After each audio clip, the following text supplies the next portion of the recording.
Hello नमस्कार प्यारे बच्चों, आप सभी लोगों का मोस्ट वेलकम है आपके अपने प्यारे से YouTube channel CKS online classes में। तो कैसे हो आप सभी लोग। उम्मीद करते हैं कि आप सभी लोग अच्छे होंगे और आप सभी लोग की तैयारी जो है बेहतरीन तरीके से हो रही होगी। तो प्यारे बच्चों, आज के इस क्लास में हम सभी लोग जो है पढ़ने वाले हैं क्लास 12th जियोग्राफी, यानी कि प्यारे बच्चों भूगोल के top 50 most important VVI objective question को बच्चों, जो कि आपके बोर्ड परीक्षा में प्यारे बच्चों हर एक बार रिपीट किए जाते हैं। तो आप अच्छे से इन प्रश्न को जरूर याद कर लीजिएगा, क्योंकि प्यारे बच्चों आपके बोर्ड परीक्षा में ये सभी प्रश्न आने वाला प्रश्न है। तो बिल्कुल अच्छे से आप इन सभी प्रश्न को जो है याद कर लीजिएगा। तो चलिए बच्चों, क्लास को स्टार्ट करते हैं और आप सभी लोग हमारे साथ चैट सेक्शन में भी आंसर लगाते चलिएगा। और देखिए बच्चों, आप लोग नए जुड़ रहे हो इस चैनल पे, तो आप जो है ना इस चैनल को जरूर सब्सक्राइब कर लीजिए, क्योंकि प्यारे बच्चों आपके यहाँ पे आर्ट्स की तैयारी कराई जाती है। अगर आप आर्ट्स के स्टूडेंट हो तो आप इस क्लास को पढ़ भी रहे हो और आप इस चैनल को भी सब्सक्राइब करके आप ऑल नोटिफिकेशन को दबा कर जुड़ जाइए, ठीक है। और क्लास अच्छा लगे बच्चों तो आप क्लास को भी लाइक जरूर कर लेना, ठीक है। तो चलिए क्लास को स्टार्ट करते हैं और देखिए प्रश्न क्या है। प्रश्न है बच्चों की जन्ना की संक्रमण सिद्धांत किसने बच्चों प्रतिपादित किया था। चलिए लगाइए, ये सभी प्रश्न बच्चों इंपॉर्टेंट क्वेश्चन है, सीधे सीधे आपके बोर्ड परीक्षा में आएगा। तो जन्ना की संक्रमण सिद्धांत किसने प्रतिपादित किया था, तो याद रखिएगा नोटेस्टीन के द्वारा। ऑप्शन सी आपका सही जवाब है बच्चों। अगला प्रश्न देखिएगा, आपका यहाँ पे 2 नंबर क्वेश्चन है बच्चों। क्वेश्चन क्या है कि मानव भूगोल अस्थिर पृथ्वी और क्रियाशील मानव के बीच परिवर्तनशील संबंधों का अध्ययन है, और यह किसने कहा था बच्चों। तो याद रखना ये तो सैंपल कहे थे, ऑप्शन सी सही जवाब है, सैंपल के द्वारा। अगला प्रश्न देखिएगा बच्चों, यहाँ पर आपका क्वेश्चन है 3 नंबर। क्वेश्चन है कि निम्न में से कौन संघन जनसंख्या वाला क्षेत्र है। बताइए बच्चों कि निम्न में से कौन संघन जनसंख्या वाला क्षेत्र है। तो कौन हो जाएंगे बच्चों, दक्षिण पूर्व एशिया प्रदेश। ऑप्शन डी यहाँ पर आपका सही जवाब है बच्चों, याद रखना। चलिए आगे देखिएगा, आपका यहाँ पर प्रश्न आता है प्यारे बच्चों, 4 नंबर क्वेश्चन है कि किस वर्ष विश्व की जनसंख्या 6 अरब हुई थी। बताइए कि किस वर्ष जो है विश्व की जनसंख्या 6 अरब हुई थी। तो याद रखिएगा 1830 में होती है बच्चों। कब हो, 1830 नहीं होगा बच्चों, ऑप्शन बी ना होगा, 1999 में होती है। ऑप्शन बी करिएगा सही जवाब। चलिए आगे देखिएगा, यहाँ पर आपका प्रश्न है कि विश्व में सर्वाधिक जनसंख्या केंद्रित है। बताइए कि विश्व में सर्वाधिक जनसंख्या केंद्रित है। तो बच्चों ये केंद्रित है मैदानी प्रदेशों में। ऑप्शन सी सही जवाब है, मैदानी प्रदेशों में। आगे देखिए, प्रश्न है आपका यहाँ पर किस प्रदेश में रबर के पौधे पाए जाते हैं। बताइए बच्चों कि किस प्रदेश में रबर के पौधे पाए जाते हैं।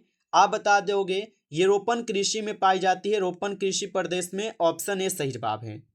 नेक्स्ट क्वेश्चन देखिएगा, आपका क्वेश्चन है और क्वेश्चन क्या दिया गया प्यारे बच्चों आपका कि अंगूर की खेती जो है ना ये कहलाती है। बताइए कि अंगूर की खेती क्या कहलाती है।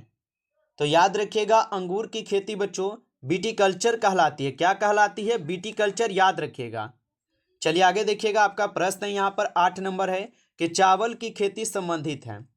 बताइए चावल की खेती किससे संबंधित है। तो याद रखिएगा बच्चों मिश्रित कृषि से। किससे है, मिश्रित कृषि से है। ऑप्शन सी सही जवाब है। अगला प्रश्न देखिए, आपका क्वेश्चन है कि मानव का प्राचीनतम आर्थिक क्रियाकलाप क्या है बच्चों। बताइए कि मानव का प्राचीनतम आर्थिक क्रियाकलाप क्या था। तो याद रखिएगा आखेट एवं संग्रहण। ऑप्शन डी सही जवाब है, आखेट एवं संग्रहण। अगला क्वेश्चन देखिए, आप लोग का क्वेश्चन है एसेन कहाँ है। चलिए बताइए बच्चों, और ये सभी क्वेश्चन इस बार आपके बोर्ड परीक्षा में आने वाला है बच्चों, अच्छे से इनको याद कर लीजिए। एसेन कहाँ है, तो याद रखिएगा जर्मनी में है बच्चों। ऑप्शन सी सही जवाब है, जर्मनी में है।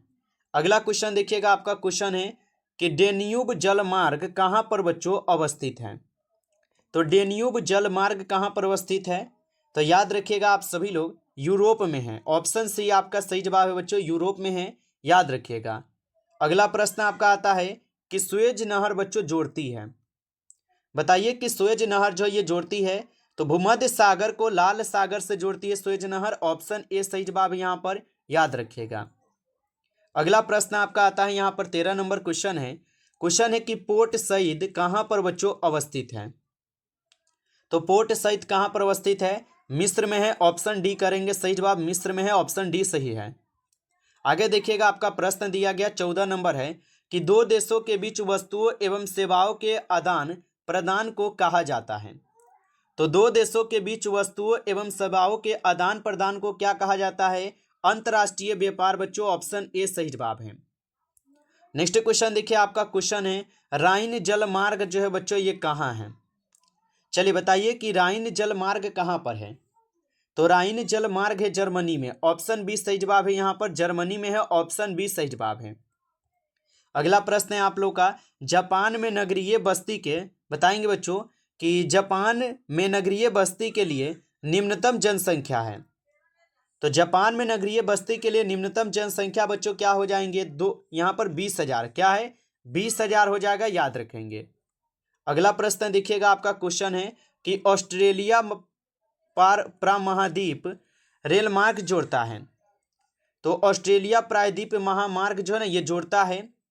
तो ये बच्चों जोड़ते हैं डार्विन से मेलबोर्न को, ठीक है, याद रखिएगा, डार्विन को मेलबोर्न से जोड़ते हैं। नेक्स्ट क्वेश्चन है आपका कि ब्रोकन हिल निम्न में से किसका उदाहरण है? तो ब्रोकन हिल निम्न में से किसका उदाहरण है? तो याद रखिएगा खनन नगर का है। किसका है? खनन नगर का है, याद रखिएगा। अगला प्रश्न आता है यहाँ पर, मसाई क्या है? बताइए बच्चों मसाई क्या है? तो आप बताओगे सर जी मसाई एक जनजाति है, ऑप्शन सी सही जवाब है, जनजाति है। आगे देखिएगा बच्चों, प्रश्न है कि निम्न में से कौन तमिलनाडु का मैनचेस्टर है? बताइए आप सभी लोग कि निम्न में से कौन तमिलनाडु का मैनचेस्टर है? तो याद रखिएगा आप सभी लोग कोयम्बटूर। कोयम्बटूर क्या है? तो ये तमिलनाडु का मैनचेस्टर है, ऑप्शन बी आपका सही जवाब होगा। अगला प्रश्न देखिएगा, आपका क्वेश्चन है और क्वेश्चन क्या दिया गया है कि सुंदरवन किस राज्य में अवस्थित है? चलिए लगाएंगे आंसर कि सुंदरवन किस राज्य में अवस्थित है। तो सुंदरवन पश्चिम बंगाल में है, याद रखिएगा पश्चिम बंगाल में है, ऑप्शन बी सही जवाब है। नेक्स्ट क्वेश्चन देखिएगा, आपका क्वेश्चन है कि भारत में नगरीय बस्ती के लिए निम्नतम जनसंख्या जो है कितना है? तो भारत में नगरीय बस्ती के लिए निम्नतम जनसंख्या हो जाएंगे 5,000, कम से कम बच्चों 5,000 होनी चाहिए, ऑप्शन बी सही जवाब है। नेक्स्ट क्वेश्चन देखिए, क्वेश्चन है कि अंकलेश्वर तेल क्षेत्र कहाँ पर अवस्थित है? तो अंकलेश्वर तेल क्षेत्र कहाँ पर अवस्थित है? तो याद रखिएगा गुजरात में है। कहाँ पर है? गुजरात में है, ऑप्शन सी सही जवाब है। नेक्स्ट क्वेश्चन देखिएगा, आप लोग का क्वेश्चन है हुबली किस राज्य में अवस्थित है? बताइए बच्चों कि हुबली किस राज्य में अवस्थित है? तो हुबली हो जाएंगे कर्नाटक राज्य में। कहाँ पर है? कर्नाटक राज्य में, ऑप्शन बी सही जवाब है। आगे देखिए, प्रश्न है आपका कि तेलंगाना राज्य की राजधानी कहाँ है? बताइए कि तेलंगाना राज्य की राजधानी कहाँ है? तो तेलंगाना राज्य की राजधानी हो जाएंगे कहाँ पर? तो याद रख लीजिएगा, ऑप्शन यहाँ पर आपका बी सही जवाब है, हैदराबाद में है, ऑप्शन बी यहाँ पे सही जवाब है। नेक्स्ट क्वेश्चन देखिएगा, आपका क्वेश्चन है कि निम्नलिखित में से कौन मुक्त आकाश नीति से संबंधित है? तो निम्नांकित में से कौन यहाँ पर मुक्त आकाश नीति से संबंधित है? तो वायु परिवहन है, ऑप्शन ए आपका सही जवाब है, वायु परिवहन, याद रखिएगा। अगला क्वेश्चन आपका आता है कि ग्रामीण बस्तियों में किस कार्य की प्रधानता जो है ना होती है? तो ग्रामीण बस्तियों में किस कार्य की प्रधानता होती है? याद रखिएगा आप सभी लोग, कृषि की होती है। किसका होता है? कृषि का, ऑप्शन ए सही जवाब है। अगला क्वेश्चन आपका आता है यहाँ पर कि हरित क्रांति संबंधित है। बताइए कि हरित क्रांति संबंधित है। तो हरित क्रांति जो ये खाद्यान्न उत्पादन से संबंधित है, ऑप्शन ए सही जवाब है, याद रखेंगे। अगला प्रश्न आपका आता है यहाँ पर कि उत्तर भारत में सिंचाई का मुख्य स्रोत क्या है? तो उत्तर भारत में सिंचाई का मुख्य स्रोत क्या है? याद रख लीजिएगा नलकूप हो जाएंगे, ऑप्शन सी सही जवाब है, नलकूप। नेक्स्ट क्वेश्चन देखिएगा, आपका क्वेश्चन है कि सलेम जो है ना ये संबंधित है। तो सलेम संबंधित है आपके इस्पात से। किससे है? इस्पात से है, ऑप्शन ए सही जवाब है। नेक्स्ट क्वेश्चन देखिएगा, आपका क्वेश्चन है कि सोना उत्पादन में अग्रणी राज्य कौन है? तो सोना उत्पादन में अग्रणी राज्य कौन हो जाएंगे? तो कर्नाटक है, ऑप्शन ए सही जवाब है, कर्नाटक, याद रखिएगा। अगला प्रश्न आपका आता है यहाँ पर 32 नंबर प्रश्न है कि सिगरेनी प्रसिद्ध है। बताइए कि सिगरेनी किसके लिए प्रसिद्ध है? तो सिगरेनी हो जाएंगे प्यारे बच्चों आपके कोयला के लिए। किसके लिए है? कोयला के लिए है, आप इसको याद रखेंगे। अगला प्रश्न देखिएगा, आपका क्वेश्चन है सोलापुर किस उद्योग के लिए बच्चों जाना जाता है? चलिए बताइए कि सोलापुर किस उद्योग के लिए जाना जाता है? आप बताओगे सूती वस्त्र के लिए बच्चों, ऑप्शन डी आपका सही जवाब है, सूती वस्त्र। नेक्स्ट क्वेश्चन देखिएगा, आपका क्वेश्चन है बालाघाट मैंगनीज क्षेत्र किस राज्य में स्थित है। तो बालाघाट मैंगनीज क्षेत्र किस राज्य में स्थित है, तो याद रखिएगा बच्चों मध्य प्रदेश में। कहां पर है, मध्य प्रदेश में। ऑप्शन ए सही जवाब है, मध्य प्रदेश। नेक्स्ट क्वेश्चन देखिए, आपका क्वेश्चन है कि सरदार सरोवर परियोजना किस नदी पर स्थित है। तो सरदार सरोवर परियोजना बच्चों नर्मदा नदी पर स्थित है। ऑप्शन ए सही जवाब है, नर्मदा नदी। अगला क्वेश्चन देखिए, आपका क्वेश्चन है कि अम्लीय वर्षा का संबंध जो है ये किस प्रदूषण से है। तो अम्लीय वर्षा का बच्चों यहाँ पर संबंध किस प्रदूषण से है, वायु प्रदूषण से है। ऑप्शन बी आपका सही जवाब है, वायु प्रदूषण। अगला क्वेश्चन देखिएगा, आपका क्वेश्चन है खरीफ फसल की बुआई कब होती है। तो खरीफ फसल की बुआई बच्चों जो है ये जून जुलाई में होती है। ऑप्शन ए सही जवाब है, जून जुलाई। अगला प्रश्न देखिएगा, आपका क्वेश्चन है गेहूं फसल उदाहरण है। चलिए बताइए कि गेहूं फसल उदाहरण है, तो गेहूं फसल जो ये रबी का उदाहरण है। ऑप्शन ए सही जवाब है, रबी का। अगला प्रश्न है कि जूट के उत्पादन में अग्रणी राज्य है। बताइए कि जूट के उत्पादन में अग्रणी राज्य कौन सा है, तो पश्चिम बंगाल है। ऑप्शन डी सही जवाब है साथियों, पश्चिम बंगाल होगा। आगे देखिएगा प्यारे बच्चों, क्वेश्चन है कि निम्न में से कौन गन्ना उत्पादक में अग्रणी राज्य है। तो निम्न में से कौन गन्ना उत्पादन में अग्रणी राज्य है, तो उत्तर प्रदेश होगा। कौन होगा बच्चों, उत्तर प्रदेश। चलिए आगे देखिएगा, आपका यहाँ पर प्रश्न आता है कि तालचेर कोयला क्षेत्र कहाँ है। तो तालचेर कोयला क्षेत्र कहाँ पर होगा, याद रखिएगा ओडिशा में होगा। ऑप्शन डी सही जवाब है, ओडिशा में। अगला प्रश्न आता है आप लोग का कि पृथ्वी के कुल जल का कितना प्रतिशत लवणीय है।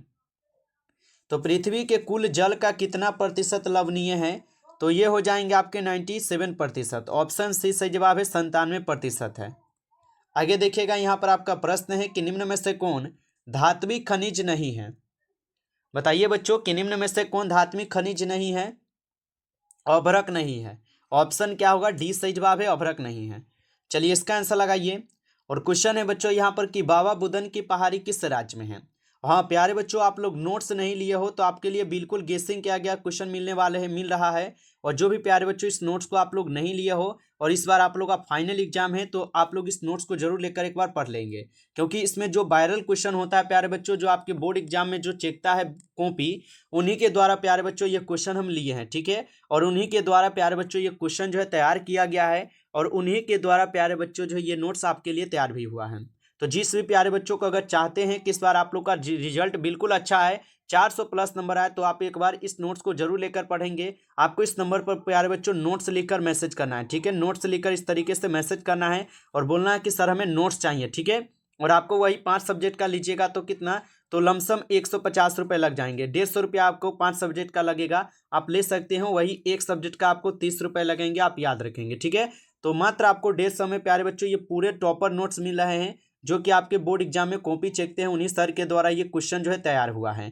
तो जिनको भी चाहिए ये नोट्स को लेकर पढ़ सकते हो, और अभी भी थोड़ा समय है, आप लोग लेकर पढ़ लीजिए, ठीक है। और इस नंबर पे एसएमएस कर लीजिए नोट्स चाहिए, ठीक है। चलिए और बताएंगे आप सभी लोग कि बाबा बुदन की पहाड़ी किस राज्य में है। तो याद रखिएगा कर्नाटक राज्य में है। आगे देखिए, अगला प्रश्न आपका आता है यहाँ पर, भद्रावती इस्पात संयंत्र कहाँ है। बताइए भद्रावती इस्पात संयंत्र कहाँ पर है, तो याद रखिएगा कर्नाटक में है। चलिए आगे देखिएगा, आपका प्रश्न आता है यहाँ पर, तांबा उत्पादन में अग्रणी राज्य कौन है। तो तांबा उत्पादन में अग्रणी राज्य देखा जाए तो राजस्थान होगा। आगे देखिएगा, आपका प्रश्न आता है यहाँ पर कि भारत का सबसे बड़ा तेल शोधक कारखाना जो है बच्चों ये कहाँ है। तो भारत का सबसे बड़ा तेल शोधक कारखाना हो जाएंगे जामनगर में। ऑप्शन ए सही जवाब है। आगे देखिएगा, आपका प्रश्न आता है यहाँ पर, क्वेश्चन क्या दिया गया है कि किस देश के आए लिंग पिरामिड का प्रकीर्णन आधार एवं सुंडाकार शीर्ष है। तो याद रखिएगा जापान के हो जाएंगे। ऑप्शन ए सही जवाब है। आगे देखिए, प्रश्न आपका आता है यहाँ पर 49 नंबर है कि पनावा नहर में कितने जलबंधक तंत्र हैं। तो पनावा नहर में कुल कितने हैं, तो पनावा नहर में कुल 3 जलबंधक है। ऑप्शन ए सही जवाब होगा। चलिए लास्ट प्रश्न इस क्लास का यहाँ पर, और प्रश्न क्या है कि भारत में प्रवसन की निम्नलिखित धाराओं में कौन सी धारा पुरुष प्रधान है। तो कौन सी धारा पुरुष प्रधान है, तो ग्रामीण से नगरीय ये क्या पुरुष प्रधान है। ऑप्शन बी सही जवाब है। तो प्यारे बच्चों इस क्लास में कुल 50 क्वेश्चन थे, कितना सही कर पाए हो कमेंट में बताइएगा। अच्छा लगा हो क्लास तो आप सभी लोग इस क्लास को एक बार लाइक कर लीजिएगा। चैनल पे पहली बार जुड़े हो तो आप इस चैनल को भी सब्सक्राइब करके ऑल नोटिफिकेशन को दबा के जुड़ जाइए ताकि नोटिफिकेशन सबसे पहले पहुंच सके। तो आप इस चैनल को सब्सक्राइब कर लीजिए। और प्यारे बच्चों, नोट्स लेना हो तो आप लोग इसमें से भी कर लेंगे। नंबर एक बार और दे देते हैं आप लोग का। नंबर है 962 18 834। इस नंबर पे एसएमएस जो है आप लोग मैसेज कर लेंगे और बोलेंगे कि सर हमें नोट्स चाहिए। ठीक है, इस तरीके से आप लोग लिख कर एसएमएस करिएगा, व्हाट्सएप पर रिप्लाई मिल जाएगा, आप लोग नोट्स ले सकते हो। चलिए फिर मिलते हैं आपसे एक नेक्स्ट टॉपिक के साथ बच्चों, नेक्स्ट क्लास में। तब तक के लिए सभी प्यारे बच्चों को टेक केयर, अच्छी तरीके से तैयारी करते रहिए।